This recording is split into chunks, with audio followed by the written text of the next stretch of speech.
Visítanos en nuestras redes sociales: Facebook, Instagram, Twitter, YouTube, TikTok, Spotify y en nuestra página web www.tvcomups.com. TVCOM, tu espacio interactivo.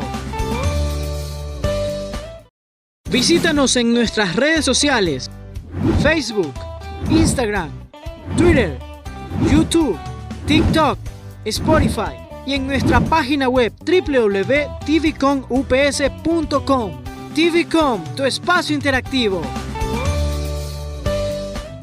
No somos televisión. Somos TVCOM, tu espacio interactivo.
Mi nombre es Edgar Zurita, soy parte del equipo del 13º Festival Internacional de Poesía Iliana Espinel Cedeño 2020.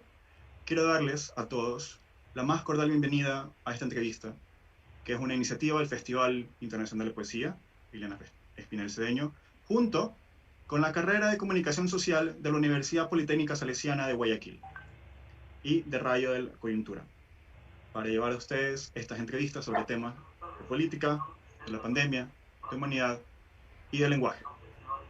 Presento a ustedes al máster Bismarck Arana, docente de la UPS y experto en temas políticos. Presento al máster Augusto Rodríguez, escritor y docente de la Carrera de Comunicación Social de la Universidad Politécnica Salesiana, quienes serán los entrevistadores de Noam Chomsky, lingüista americano, señalado por el New York Times como el más importante de los pensadores contemporáneos. Bien, muchas gracias, Edgar, por las palabras, por la bienvenida. Para mí es un honor, por supuesto, como parte del 13º Festival Internacional de Poesía de Guayaquil, Iliana Espinel Cedeño, junto también a la Carrera de Comunicación Social de la UPSC de Guayaquil, del cual soy docente, y también, por supuesto, con Radio de la Coyuntura, y es un gusto compartir contigo, Bismarck, esta mesa, donde vamos a tener un breve diálogo con Noam Chomsky, por supuesto, y muy contento de que Noam lo tengamos, aunque sea espiritualmente, por unos minutos acá en el Ecuador. Te cedo el paso a Bismarck para que continúes. Puedes empezar tú. ¿Qué tal, Augusto? Buenas tardes a Augusto, a nuestro invitado especial, a Noam Chomsky. Muchísimas gracias por haber aceptado nuestra invitación. A toda nuestra audiencia de TVCOM, por supuesto, pues del Festival Iliana y Espinel y de nuestro programa La Coyuntura. Muchísimas gracias por estar junto a nosotros en esta transmisión especial. Como les habíamos anunciado en nuestras redes sociales, un invitado de lujo, ¿no? Noam Chomsky, lingüista, politólogo, escritor, bueno, una personalidad muy importante para el mundo entero. Augusto. Sí, bueno, como te digo, muy contentos de estar aquí. Arranquemos contigo, Bismarck, con tu primera pregunta. De ahí yo me sumo con mis preguntas. Estamos listos. Por supuesto, muchísimas gracias Augusto por la apertura y bueno, pues nuestro invitado es un especialista en geopolítica, como les anunciábamos también es un especialista en, en la política en sí, no solamente pues política internacional, sino todos los aspectos que abarca esta temática, ¿no? Y justamente quiero iniciar con un tema muy importante en ese sentido, porque actualmente se habla mucho en esta sociedad del siglo XXI, se sigue hablando mucho de las ideologías, se habla de izquierdas, de derecha, de los sistemas políticos, sociales y económicos que aplican los diferentes países en el mundo, ¿no? Sobre todo en esta parte del continente, en esta parte del mundo, en América Latina se habla mucho de ideologías. Para nuestro invitado, ¿cuál de estos sistemas le ha hecho más daño al mundo? ¿Cuál de estos sistemas políticos ideológicos le ha hecho más daño al mundo? In the 21st century, society keeps talking about ideologies, left wing and right wing, talking about political, social, and economic systems that countries employ, especially in Latin America, when ideologies are very much discussed. Which of these systems has done the most harm to the world? Well, it's pretty, let's not talk about the world. That's too complicated. Let's talk about Latin America. So, which system has done the most damage to Latin America? Let's stay in the last 60, 70 years, instead of, it's a long history, of course. We can begin by turning to mainstream scholarship.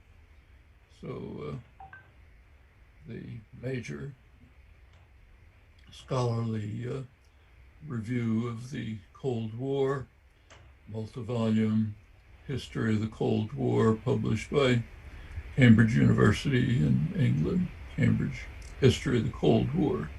There's, of course, a chapter on Latin America. It's written by a well-known American scholar, leading scholar, Dean of International Studies at Columbia University, John Coatsworth. He points out that since in the post-Stalin era, Latin America has been subjected to far more terror, violence, oppression, overthrows of government than Eastern Europe. So who's responsible for that? It's some of the worst record in the world, not the worst. Southeast Asia was worse, there are others, but Latin America was pretty bad. Well, he starts actually in 1960 with the Kennedy administration. The Kennedy administration in 1962 changed the mission of the Latin American military, which of course the United States is able to do, changed the mission of the Latin American military from hemispheric defense to internal security. Hemispheric defense was an anachronism, a holdover from World War II. Internal security means war against the population. That made a difference. The difference was discussed by the head of counterinsurgency for the Kennedy and Johnson administrations. He says this decision changed U.S. policy from tacit support of the violence and rapacity of the Latin American military to active participation in crimes that are reminiscent of Heinrich Himmler and Nazi Germany. And it's correct. The decision, same year, 1962, Kennedy sent a military mission to Colombia. Colombia at the time was the scene of the worst crimes and atrocities. The mission was headed by a General Yarborough of the Green Berets, and he advised the Colombian government to pursue what he called paramilitary terror against known communist supporters. That's a broad phrase. It means human rights activists, priests organizing peasants, labor leaders, and so on. So they should be subjected to paramilitary terror by the state. That was Colombia. Shortly after that, there was a military coup in Brazil, major country in Latin America. Background was laid by the Kennedy administration. Coup actually took place a few weeks after Kennedy's assassination, strongly supported by the United States. In fact, the U.S. ambassador described it as the greatest victory for freedom in the mid-20th century. I don't have to tell you what happened. It was the first of the neo-Nazi style national security states that then spread as a plague through the hemisphere.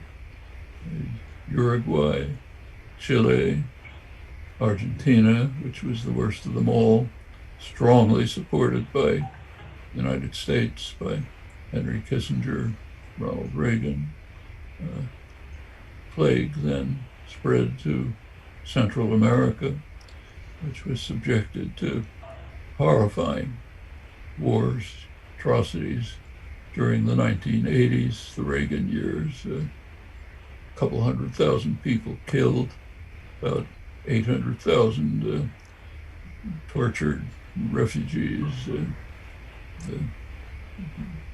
disabled. That's what happened to Latin America. So we know where to trace the source, okay? And we know what happened. Now that's not the whole story. A lot of the problem, major part, comes from within Latin American society. I can talk about it more, but it's a fact that throughout the long history of Latin America, elites have never been controlled. They have basically no responsibility to the society. Could go into this, but happened over and over. It's happening again now. So that's Latin America. We can talk about other parts of the world. Bueno, primero de que todo no hay que hablar de todo el mundo, simplemente solo de Latinoamérica. Pero bueno, ¿en qué sistema en Latinoamérica también? Lamentablemente solo en los últimos 60 o 70 años, ya que de hecho es una historia muy, muy larga.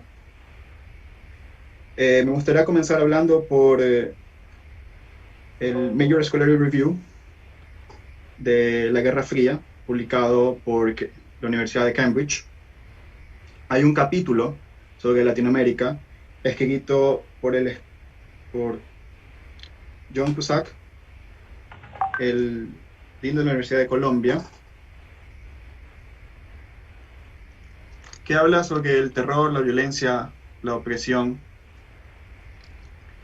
que lamentablemente en Latinoamérica pasa, igual como en otras partes del mundo, como el este de Europa, o Asia, la parte sudeste de Asia, pero que en Latinoamérica como una gran parte de su historia. Todo comienza, creo yo, en 1960, con la administración de Kennedy, y en 1962 exactamente, cuando la misión de el grupo militar de Latinoamérica pasó de ser de defensa del hemisferio a una cuestión de seguridad interna. Ahora, la defensa del hemisferio es realmente un anacronismo de la Segunda Guerra Mundial, y la seguridad interna realmente se refiere a la guerra en contra del pueblo, para poder reprimir insurgencias. En la administración de Kennedy Johnson se cambió las medidas, o sea, la militaridad de Latinoamérica, a unas cuestiones tan fuertes que realmente pueden ser comparadas con la Alemania nazi de Hitler. En 1962, cuando Kennedy envió militares a Colombia, uno de sus generales le dijo al gobierno colombiano crear terror paramilitar para suprimir a los seguidores comunistas que debían ser erradicados. Poco después de esto, hubo un golpe de Estado en Brasil que tomó lugar alrededor de 2 semanas después de la muerte de John F. Kennedy. Así se instituyó un estilo neonazi de naciones, en el cual la seguridad del Estado, de los estados como por ejemplo Uruguay, Chile, Argentina especialmente soportada por los Estados Unidos, se expandió por toda América Central. Y en 1980 se llegó a aproximadamente 80 miles de torturados y de personas refugiadas. Podemos nosotros ver la fuente de lo que pasó en el contexto de la sociedad latinoamericana y ver quién es el culpable.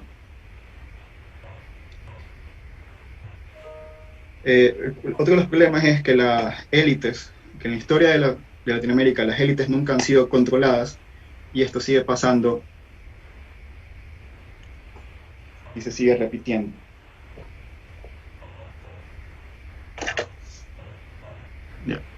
Bien, yo quería hacerte una pregunta sobre el tema del lenguaje en los niños.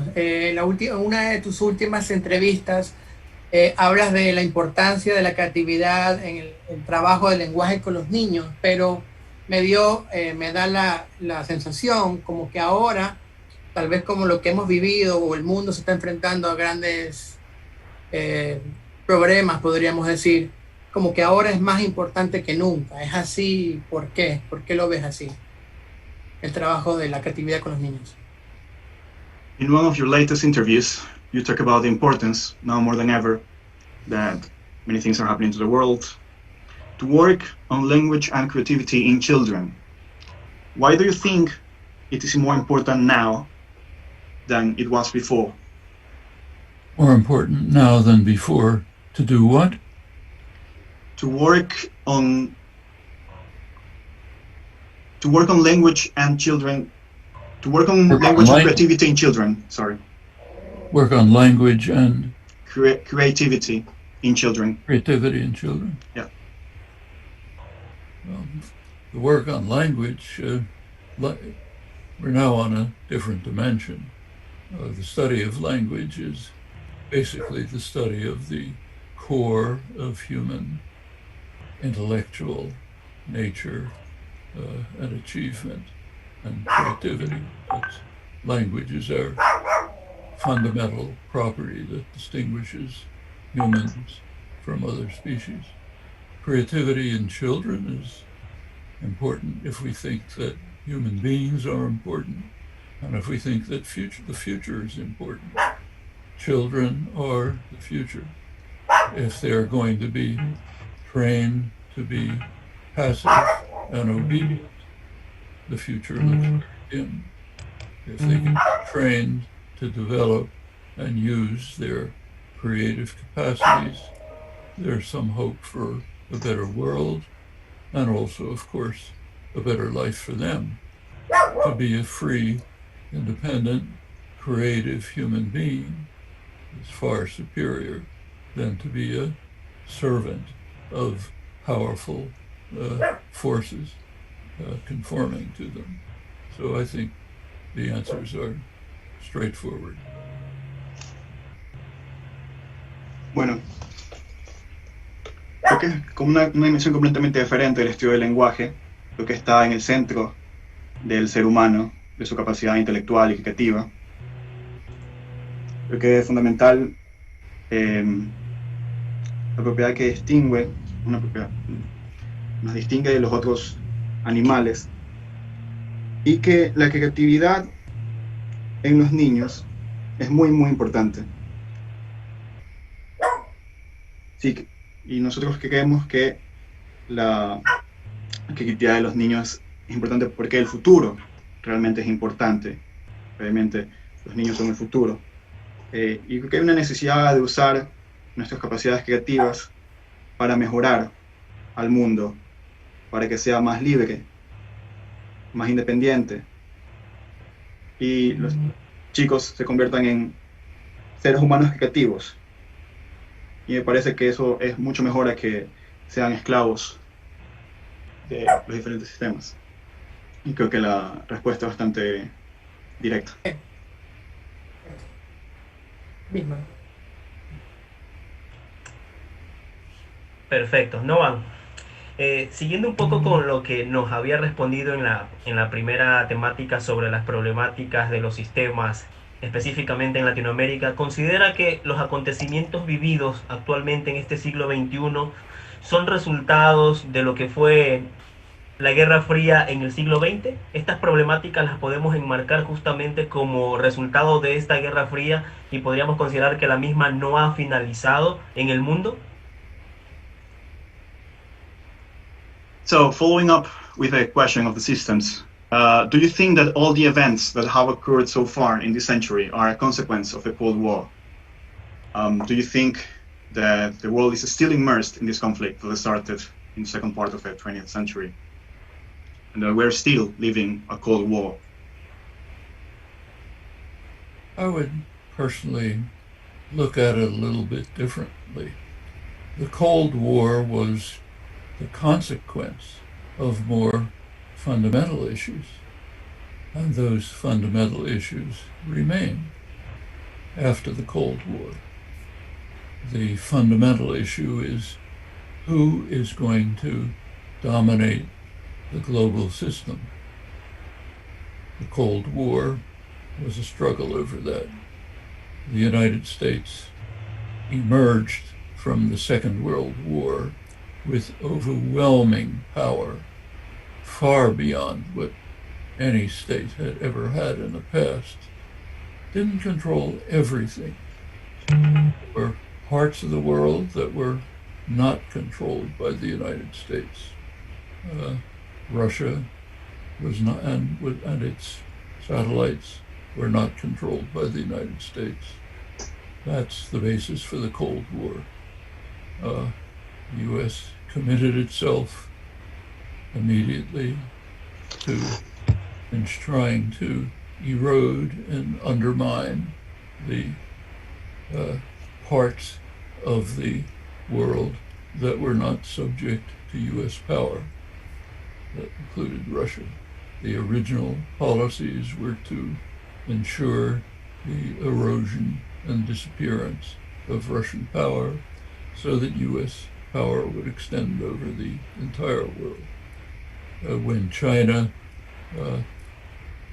achieved its liberation in 1949, it of course became an enemy. Problem is how to overcome China's power. But it extended to the rest of the world too. Take Cuba. In 1959, Cuba finally achieved independence. Before that, it had been basically a U.S. colony. Within months, the U.S. moved to overthrow the government. Still trying to this day. Campaign of terror, economic strangulation, invasion, and the reason is explained by internal documents. One very good thing about the United States is it's a very free society by comparative standards. We have very rich internal records of planning which are available. Now we can understand the thinking that led to the policies. So why try to destroy Cuba? 60 years ago, almost, the State Department explained, Cuba is carrying out successful defiance. That's the phrase. Successful defiance of U.S. policies that go back to the Monroe Doctrine in the 1820s. The Monroe Doctrine established the right of the United States to dominate the hemisphere. U.S. was not powerful enough to achieve that at the time. Britain was the major world power, but it was recognized that British power would decline, U.S. power would grow, and sooner or later the U.S. would be able to dominate the hemisphere. Well, Cuba was carrying out successful defiance of that policy. Therefore, Cuba has to be destroyed. We'll find this over and over. It's out of these policies duplicated by Russia within its much smaller domains. It's out of these policies that the Cold War arises. But after the Cold War, the same policies remain. So we continue. Why is Iran an enemy? Well, Iran is engaged in successful defiance of U.S. policies in the Middle East. Therefore, we have to destroy the Iranian regime, torture the population, and so on. The same is true of any other country. That's great power politics. Great power wants to be dominant, global hegemon. U.S. happens to be overwhelmingly more powerful than anyone else since the Second World War, so it has been in the lead of carrying out these programs. Earlier years it was Britain and France. They were displaced by the United States during the Second World War. So I think the Cold War it's called an epiphenomenon. It's the result of something else, and that something else persists. Bueno, realmente, muy personalmente, yo lo veo de una manera diferente. Creo que la Guerra Fría realmente fue una consecuencia de unos problemas fundamentales, como lo es, por ejemplo, quién va a dominar el sistema global. Los Estados Unidos emergió luego de una Segunda Guerra Mundial con una fuerza increíble, pero no controló todo. Habían partes en el mundo que no eran controladas por los Estados Unidos, como por ejemplo lo fueron Rusia y sus satélites. Los Estados Unidos trataron de que aquellos otros poderes no surgieran, y todo aquello que no era parte o estaba bajo el control de los Estados Unidos no debería o no podía surgir a sus ojos, ya que ellos querían extenderse hacia todo el mundo. Por ejemplo, en 1949, con la liberación de China, China se convirtió también en un enemigo. Otro ejemplo también puede ser Cuba, en 1959, cuando finalmente consiguieron su independencia, y antes de eso realmente podrían ser consideradas una colonia de Estados Unidos. Ellos también se convirtieron en enemigos. Una de las cuestiones interesantes de los Estados Unidos son los documentos internos que existen. Los Estados Unidos es realmente una sociedad muy libre y también es muy rica en documentos internos, y ahí se puede ver las razones por las cuales se ejecutaron este tipo de políticas. Hace 60 años, Cuba estaba llevando a cabo a lo que se denominó como un desafío exitoso, que estaban exitosamente desafiando las políticas de los Estados Unidos. Y esto va mucho más atrás, al año 1820, cuando la doctrina de Monroe le dio el derecho a los Estados Unidos de dominar este hemisferio. En ese tiempo, el Reino Unido, Inglaterra, era el poder más grande en el mundo, pero se pronosticó que el poder de los Estados Unidos iba a subir, mientras que el de el imperio inglés en ese momento iba a decaer, y que los Estados Unidos iban a dominar este hemisferio. Entonces, como Cuba estaba desafiando exitosamente las políticas de Estados Unidos, se convirtió en un enemigo. Y en su caso también, Rusia también desafió estas medidas, y fue cuando realmente en ese momento fue que la Guerra Fría emergió. Y por las mismas razones, Irán ahora también es un enemigo. Y países como Irán también se están llevando a cabo estos desafíos exitosos a las políticas de los Estados Unidos, y por ende se llega a cuestiones como la tortura y demás. Es una cuestión más de hegemonía y de ver quién va a ser el nuevo gran poder. Luego de la Segunda Guerra Mundial, los Estados Unidos de América se convirtieron en esa gran potencia. Antes fue Inglaterra y Francia. Y por eso creo que no son realmente una razón, sino más bien una consecuencia. Muchas gracias. A ver, Noam, en una reciente entrevista que haces para Diario El País, dices que el COVID fue el resultado de un fallo colosal del mercado.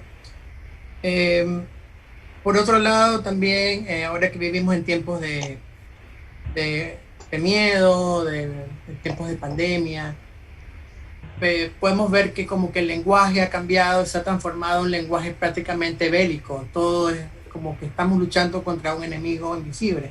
Ahora la pregunta es, desde el lenguaje, desde el arte, podría ser, ¿cómo podemos cambiar ese lenguaje para un poco liberar, no sé, podríamos decir, al ser humano que vive atado en este gran temor? Y ¿cómo tú ves el futuro inmediato con el tema de las pandemias? O sea, hice dos preguntas en uno. In times of pandemic, language is changing. Now, a language with war overtones has been imposed over us. How can we improve this from an artistic or linguistic perspective? How can we liberate humans from this terror of war? And also, what do you think the immediate future holds for humanity in terms of this pandemic? In terms of the pandemic, is that what you did you say, the pandemic? Yeah, yes. Well, we happen to be living in a unique moment of human history. There's a number of major crises which we're facing right now. Actually, the pandemic is not the major one. The major crisis that we are facing is the destruction of the environment in which human life can survive. Environmental destruction is taking place at a rapid rate. We have maybe 10 or 20 years in which we can deal with this crisis, or else the catastrophe will be irreversible. Right now, right at this moment, there's a United Nations conference on biodiversity, the destruction of species, which is taking place at an incredible rate. Turns out that almost half of plant species are being destroyed, many animal species being destroyed. The Arctic ice sheets are melting. All of that is irreversible, and it's continuing. If we allow it to go on, we're finished. We have perhaps 10 or 20 years to deal with it. That's one. Second major crisis, destruction by nuclear war. Not much talk about it, but it's very serious. People who are concerned with nuclear issues are terrified by the prospects. President Trump is eliminating the entire arms control regime, which has been established for 50 years, tearing it to shreds, creating new, more dangerous weapons of mass destruction. Others will do the same. We're moving on to disaster. There's many possibilities for a nuclear war to break out. If it does, again, we're finished. Those are two crises. The third crisis is the pandemic. It's serious. It's affecting our lives seriously. We will emerge from the pandemic at terrible cost, mostly needless cost. We can see that from the countries that have acted quickly to contain and overcome the pandemic. So take Vietnam, poor country, almost destroyed by the United States, right on the border of South China, the center of the epidemic. Almost no cases, handful of cases. Government acted quickly to overcome the threat. South Korea had a very serious pandemic. It was contained. They overcame it, pretty much under control. Same with most of East Asia, also Oceania, New Zealand and Australia, also large parts of Africa. Senegal, other African countries have acted quickly and contained it. Other countries have failed. The major failures are the United States, Brazil, and India. You look at the statistics, that's where the overwhelming mass of cases and deaths are. Could be overcome. These three countries have at least the resources of Vietnam and Senegal. It's just that the governments didn't act to try to care for their populations. They had other goals in mind. But we will emerge from the pandemic at terrible and needless cost. We're not going to emerge from the destruction of the environment. We're not going to emerge from the threat of nuclear war unless we act to do something about it. Now, in all of these cases, we know what to do.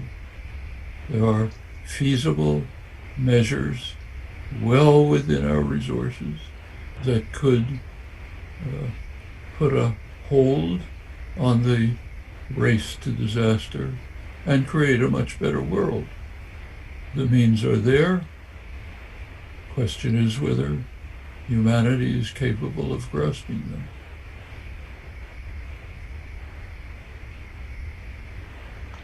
Ok. Creo que estamos viendo un momento único de la historia humana, con el número de grandes crisis que están pasando en el momento. Creo yo que la pandemia no es la más grande. Creo yo que la destrucción del medio ambiente es la más grande. En 10 o tal vez 20 años no habrá manera de arreglar esta crisis y se convertirá en irreversible. Al momento, las Naciones Unidas mantienen una conferencia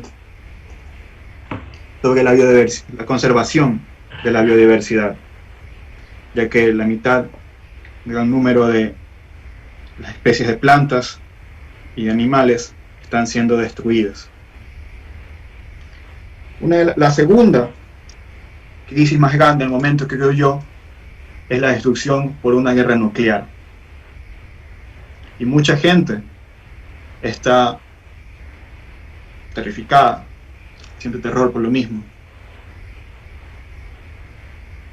Lamentablemente, el presidente Trump ha levantado las limitaciones para construir nuevas y más dañinas armas de destrucción masiva.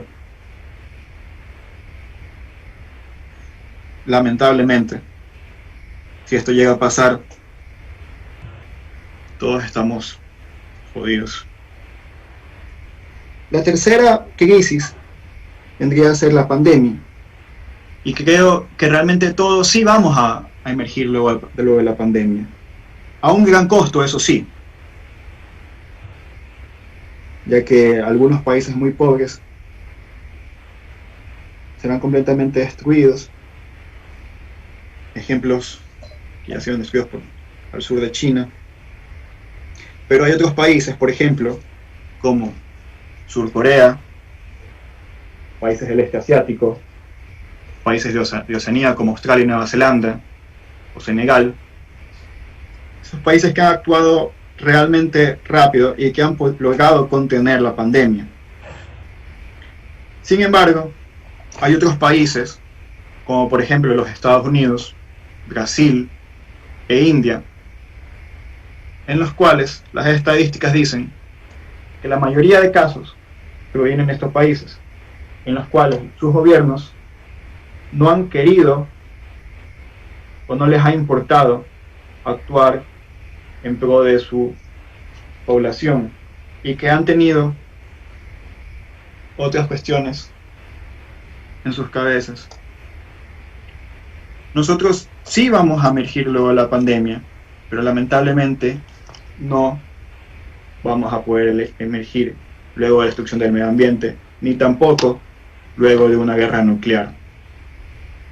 Los seres humanos, después de todo, sí tenemos los recursos y la capacidad para poder emergir de todas estas crisis, pero lamentablemente es una pregunta de que si lo vamos a hacer o no. Bueno.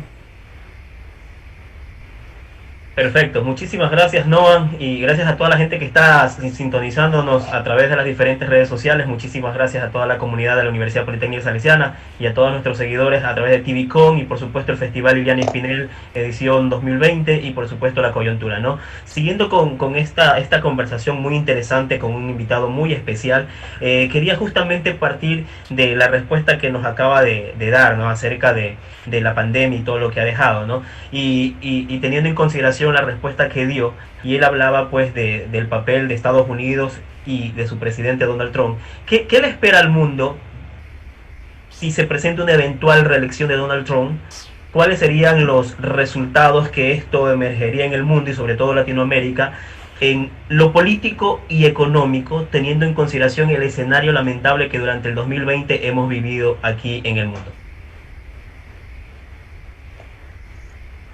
Okay, so what do you think that will await the world in terms of politics and economics, especially after the US elections and in the possibility that Donald Trump is re-elected?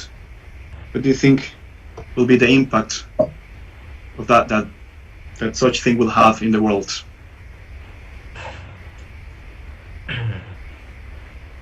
First of all, we have to face the fact that if Donald Trump is not elected, he may refuse to leave office. He has already stated that if he doesn't like the outcome of the election, he will stay in office and he will organize paramilitary forces, armed militias, to maintain him in power. That is taken very seriously in the United States, not only in extensive commentary in the major media and journals, but even within the military, which may be called upon to intervene. There's just a remarkable open letter that was released by two highly respected senior military commanders, a letter addressed to the top military officer in the United States, the chairman of the Joint Chiefs of Staff, General Milley. The letter reviewed for him his responsibilities to defend the country against foreign and domestic enemies. In this case, a domestic enemy. And they urged him that if he wants to prevent a coup d'etat, he should send the American military to oust what they call a lawless president from office and disband the militias that he's creating. I don't think this is likely, but it's a possibility for November 3rd.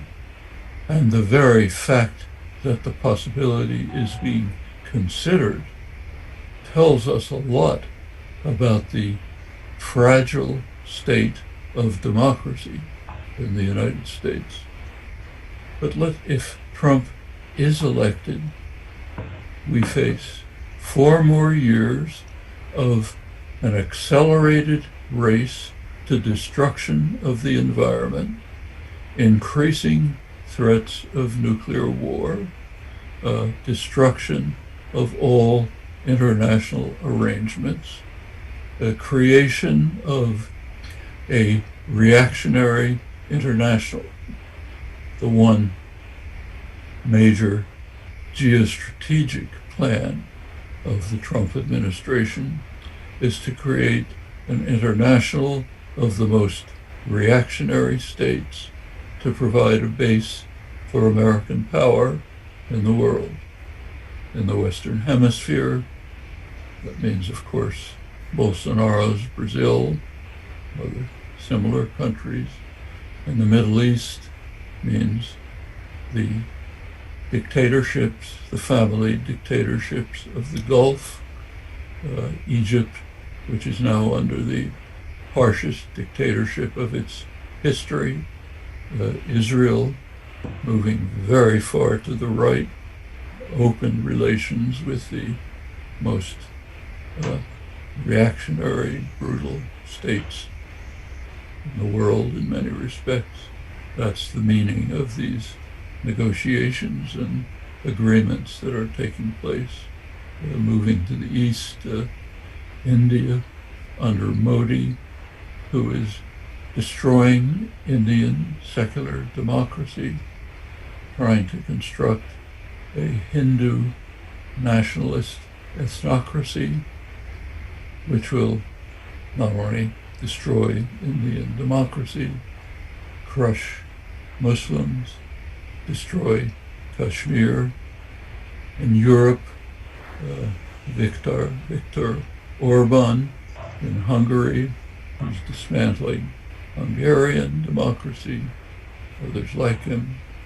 This is the complex that's being constructed. So 4 more years of Trump mean a race towards environmental destruction, a race towards nuclear war, a race towards dismantling of international arrangements and agreements, and creation of a reactionary international. I mentioned before the biodiversity conference that's taking place. The whole world, one exception, the United States refuses to attend. Okay? There's an international consortium. It's called COVAX, COVAX, International Consortium, working on cooperative development of vaccines and arrangements to ensure that if vaccines are available, they'll go to people who need them. Poor countries, poor people, not just those who can buy them up. One country is not participating, United States. You can go down the list. Every international agreement is being dismantled by the United States under Trump. Well, that's what we can look forward to for 4 years if he's elected. If the world survives, it'll be a miracle. Environmental catastrophe alone strongly suggests that 4 more years of Trump's policies are to maximize the use of fossil fuels, including the most destructive, and to eliminate the regulatory system, which to some extent limits their lethal effects. 4 more years of that, we may very well pass by irreversible tipping points. At the very least, the chance of dealing with crisis in the brief time available will be sharply reduced. Trump's election will be a catastrophe. If he refuses to leave office, we don't know what will happen. There might be something like a coup d'etat, the kind that Latin America is familiar with.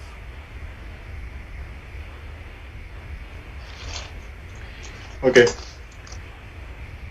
Primero que todo hay que ver la posibilidad de que si Trump no es reelegido, él rechace salir del poder.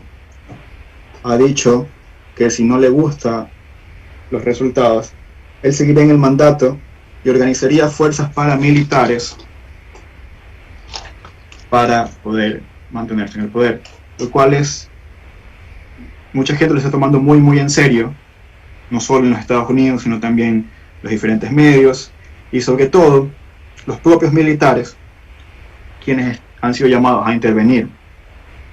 Existe una carta abierta por 2 comandantes retirados, parte de la élite de los militares, hacia el general Milley,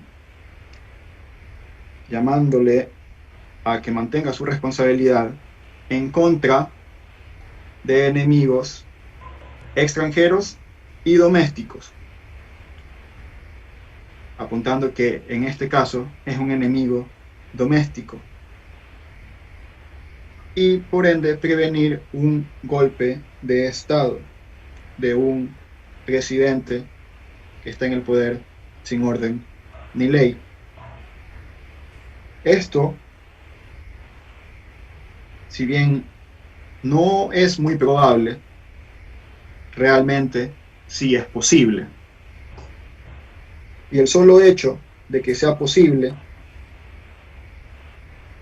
nos hace considerar el estado frágil en el que se encuentra la democracia.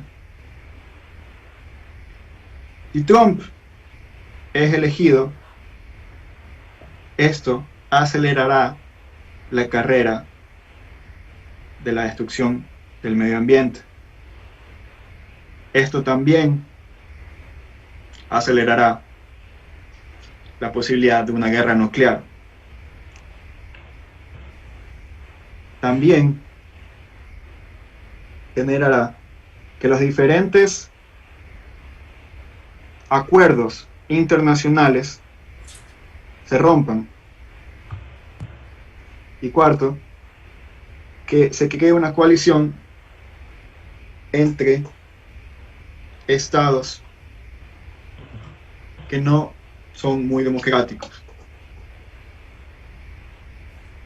Se dice que Estados Unidos podría hacer una coalición con Brasil, con estados del Medio Oriente, con Egipto, con Israel, que por el momento está moviendo bastante hacia la derecha, y con otros estados que pueden ser considerados que utilizan una fuerza brutal.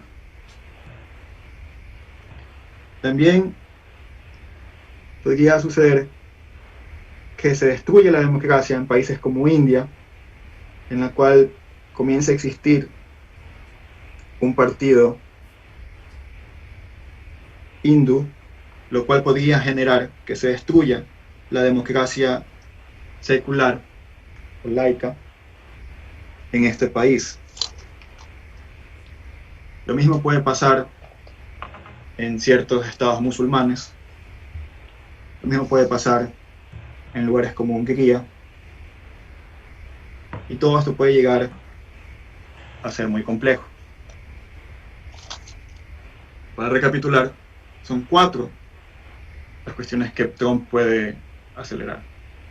La primera viene a ser la biodiversidad, la segunda, la guerra nuclear, la tercera, el rompimiento de acuerdos internacionales, y la cuarta, una coalición con diferentes estados bélicos.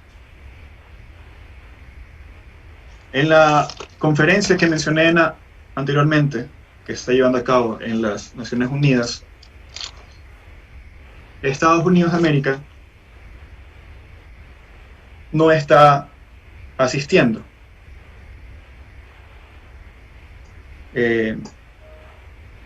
Esto es un problema, ya que se está tratando de desarrollar una colaboración con el tema de las vacunas, para que de este modo empresas como COVAX puedan hacer que las vacunas estén disponibles para gente pobre y no solo para aquellos de las ricas élites.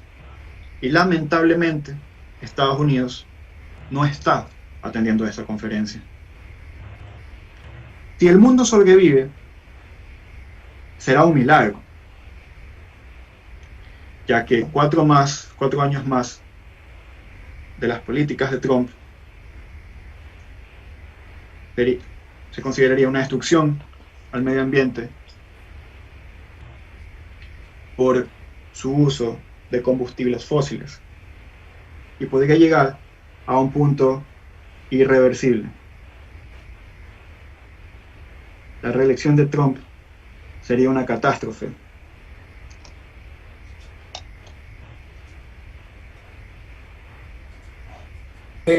Bueno, yo quisiera ya irme despidiendo. La verdad que ha sido una muy interesante entrevista. Yo quería hacerle solo una última petición a Noam. No sé, tal vez se ha enterado de que Guayaquil fue una de las ciudades del Ecuador, pero Guayaquil fue una de las ciudades que fue más golpeada dentro de Latinoamérica por el COVID. Si podría mandarles un breve mensaje a la gente que nos sigue, a los guayaquileños, gente de Ecuador, ¿qué mensaje le daría, como tal vez de esperanza, o qué es lo que pueden recibir a futuro? No sé, algún mensaje que podría darnos Noam desde su experiencia. para la gente de Ecuador que ha sufrido y que tiene mucho miedo todavía el tema. As you know, Ecuador has been hit quite hard, quite excessively and hardly by COVID-19 pandemic.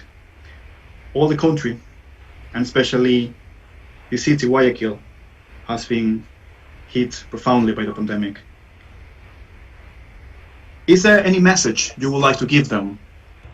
A message maybe of hope, of what the future awaits for them, that you could share with us and share with the whole country? Well, I mentioned the reactionary international that the Trump administration is constructing. That's not the only international. There's another one. There's a progressive international.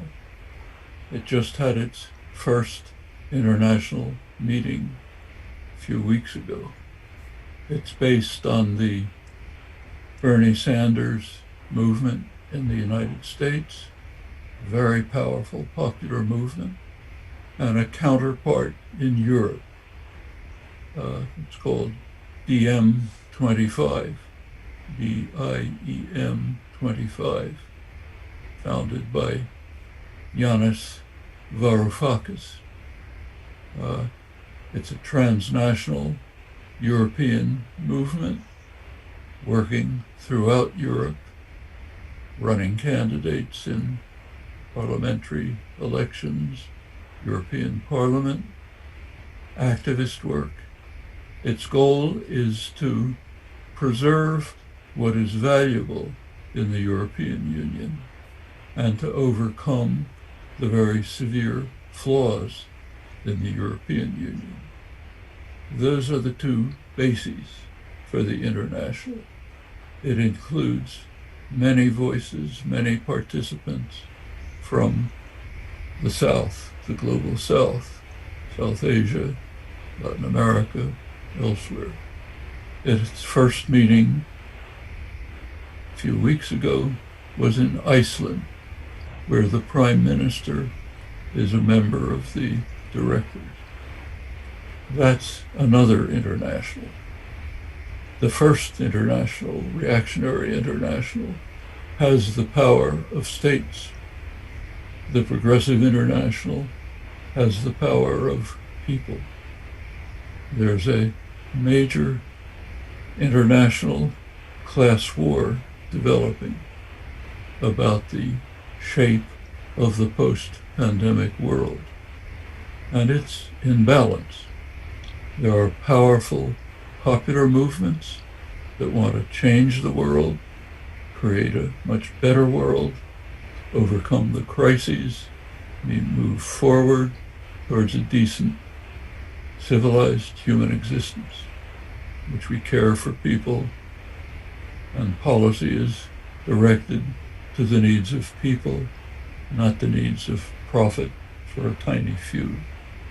There's the reactionary international, which wants to ensure that the world that emerges from the pandemic will have all of the profound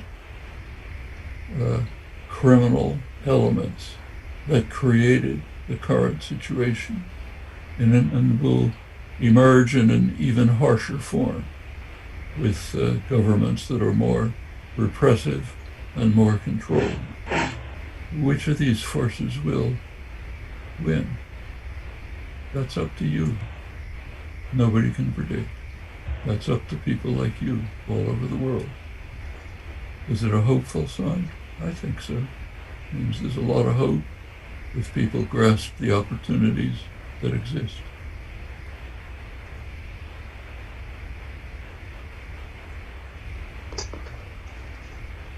Bueno, como había dicho en mi respuesta pasada, hay una coalición generada por Estados Unidos en ciertos estados, y aparte de eso hay un movimiento internacional progresivo, el cual tuvo su primera reunión hace algunas semanas. Hay un movimiento en los Estados Unidos liderado por Bernie Sanders, y hay otro en Europa llamado DiEM25 por Jonas Varoufakis. Es un movimiento transnacional europeo que lleva a cabo elecciones para candidatos del Parlamento y demás. Es un movimiento que trata de preservar aquello que es importante y que trata de arreglar los fallos en la Unión Europea. Este movimiento incluye muchas voces de lo que se puede llamar el sur global, como lo es Latinoamérica o el sureste de Asia. Y ya hay, por ejemplo, presidentes, como lo es el presidente de Islandia, el cual ya es parte de este movimiento. La primera coalición que les mencioné, la de Estados Unidos con otros estados, es eso, es una coalición entre estados. La segunda que les mencioné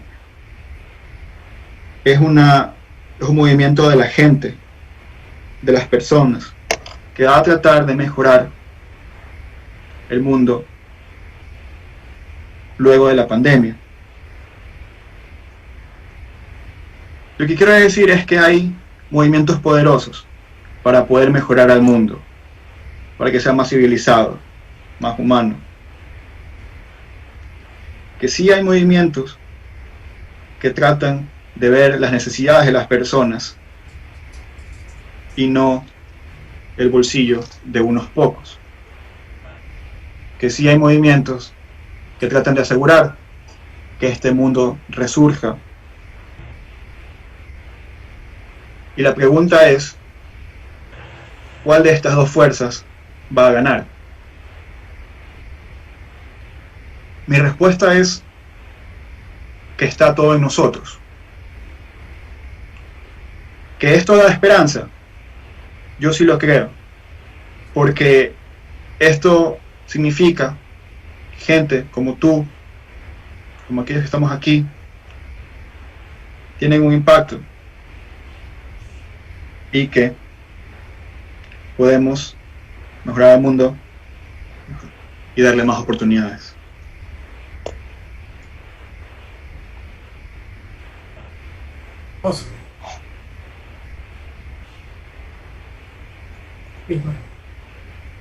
Muy bien, agradecemos entonces a nuestro invitado por la apertura y darnos la oportunidad de poder conversar con él sobre algunos tópicos muy importantes que hemos topado a lo largo de esta entrevista en una tarde maravillosa. Noam, muchísimas gracias a la distancia, un fuerte abrazo desde Guayaquil, Ecuador, de toda la gente pues que hacemos la Universidad Politécnica Salesiana, Carrera de Comunicación Social. Por supuesto agradecerle a Augusto, quien tuvo la oportunidad de mantener el contacto y por supuesto obtener este resultado maravilloso como ha sido la entrevista, ¿no? Gracias también a nuestra directora de carrera Marlene Mosquera y a las autoridades de la Universidad Politécnica Salesiana, a toda la gente que nos ha estado sintonizando por nuestras diferentes redes sociales y por supuesto a la audiencia del programa La Coyuntura. Muchísimas gracias por haber estado acompañándonos en esta hora de entrevista. Un abrazo para todos. Augusto, te doy el paso para la... Sí, bueno, muchas final. Gracias. Igual, querido Noam, un fuerte abrazo a la distancia. Muchas gracias por tu tiempo. Igual, agradecer lo mismo a la Carrera de Comunicación Social, a todo el equipo del Festival Internacional de Poesía de Guayaquil, Iliana, Espinel, Cedeño, a Edgar, Denis, Sergio y todas las personas que han colaborado con Radio La Coyuntura, Bismarck también por tus preguntas, y espero que podamos seguir conversando y como yo le dije al principio a Noam antes de la entrevista, ojalá lo podamos tener algún momento, tal vez en el 2021 aquí en Guayaquil. Sería verdaderamente un honor tenerlo en Guayaquil para seguir hablando de política, de lenguaje, de pandemia y muchos temas interesantes. Un abrazo fuerte. Edgar, te dejo. We would like to thank you very much for attending this interview, and we all would like to give you a big hug in the distance, and we also like to thank the Polytechnic Salesian University for helping us here. We also like to thank the staff from the International Poetry Festival, Iliana, Espinel, Cedeño from Guayaquil, and we extend our invitation. And it'll be a great honor for us to have you here next year, hopefully, and to have you here and keep sharing with us. And that'll be it. Thank you very much for everything. Thank you very much. Muchas gracias. Gracias.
Visítanos en nuestras redes sociales: Facebook, Instagram, Twitter, YouTube, TikTok, Spotify y en nuestra página web www.tvcomups.com.